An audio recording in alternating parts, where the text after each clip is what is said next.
in suggesting it's not either or, it's both and that's the spiritual insight of this moment. Thank you. Amen, amen. Thank you, Rabbi Walt. And thank you to all the members of Congress who have signed on to this resolution. We're grateful for your leadership, for your bravery in working to save lives and to take this first step to true safety and freedom for both Israelis and Palestinians. I'm deeply honored to introduce Congresswoman Tlaib. We in Detroit are proud to call her Rashida. She spoke the following in a moving speech from the floor last week. She said, "I'm the only Palestinian American serving in Congress, and my perspective is needed here now more than ever. I will not be silenced, and I will not let you distort my words." Where is she? Rashida.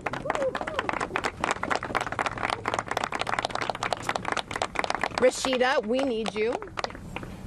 We need you. We will not let them distort your words or defame your character. The signers of this resolution do not value one people over another, heaven forbid. And to say so is slander. Yes. To say so is slander, which is an avera, is a transgression in our tradition. Last week you said, "The cries of the Palestinian and Israeli children sound no different to me." Rashida means that. The resolution seeks to live that. It seeks to stop this horrific violence which only entrenches this ongoing nightmare. Thank you, Rashida. We love you. I lovingly call Rabbi Elena my rabbi. But I want to thank you all so much for your courage, because I know it's not been easy. I know for me, my Jewish neighbors in my district, in the 12th Congressional District, I talked to one of my Jewish neighbors who's a leader in the Jewish community, who said, "You know, Rashida, my children are in Jerusalem." I said, "My grandmother is in the West Bank with my cousins, my aunts, my uncles.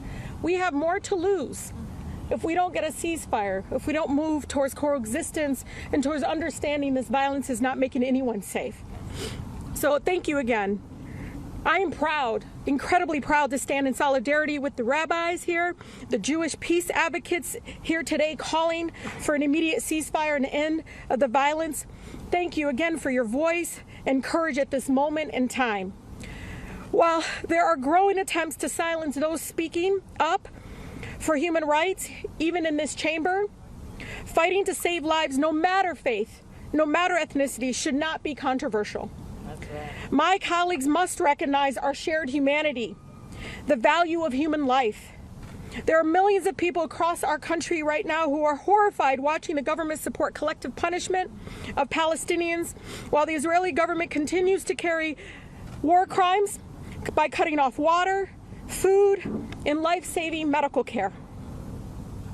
I know I've seen the stats. I mean, the polling shows the majority of Americans, over 65% of Americans, including 80% of them being Democrats, want a ceasefire. They are also horrified that our president is calling on Congress to find more bombs that are being dropped on innocent civilians. Our movement for a ceasefire is only growing stronger. I say this all the time, consistently to my colleagues. When they tell me that folks are coming to their offices, I said, it's not me, it's your constituents. It's your residents that are asking you to speak up and end the violence. We will not be intimidated, we will not be silenced, and we will not stop until we save lives. We will continue to demand a ceasefire, demand the immediate delivery of humanitarian aid in Gaza, demand the release of all hostages and those arbitrarily detained, demand every American to come home, and demand that Palestinian people to live free from occupation. 11,000 Palestinians. Just like you, Rabbi, I know someone that knows someone that has been impacted by the continued killings, including over 4,000 children. I know Netanyahu and his extremist government are now saying that Israeli forces would take security responsibility for Gaza for an indefinite period of time. That's not about safety. The forced displacement of Palestinians began, as you all know, 75 years ago. The occupation has been ongoing for over 56 years. Perpetuating this illegal occupation will not lead to a just and lasting peace. We already know. We tried. It didn't work.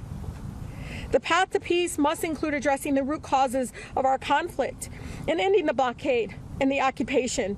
Folks laugh all the time when I tell my cousins who are married Israeli citizens that coexistence so beautifully is even denied as they love each other, as they have children together, denied even their existence. To the calling again of a humanitarian pause, know this, let me ask you, please, as you all for a humanitarian pause, how many more lives will be enough? How many more children have to be killed? How many more families traumatized and torn apart? There is nothing humanitarian about giving innocent civilians a 4-hour break before they are bombed.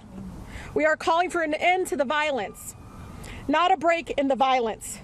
A humanitarian pause is not enough. President Biden, I hope you're listening. I'm consistent in telling this over and over again. You must listen to the voices of the majority of Americans who are calling for a ceasefire now.